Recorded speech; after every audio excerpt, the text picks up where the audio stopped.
Today we're surprising Kurt with a ton of these bird toys. It's like 20 or 30. And I had to individually stick them all. It was kind of a painful process. But here's the results.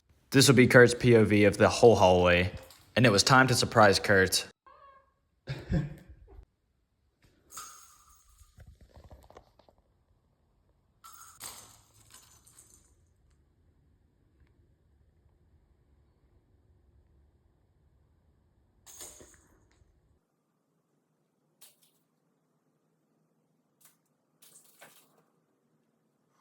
He then went up the stairs to this one, and it was apparently his favorite one. He just kept playing with it. He even started throwing hands with it. It's kind of crazy, I'm not gonna lie.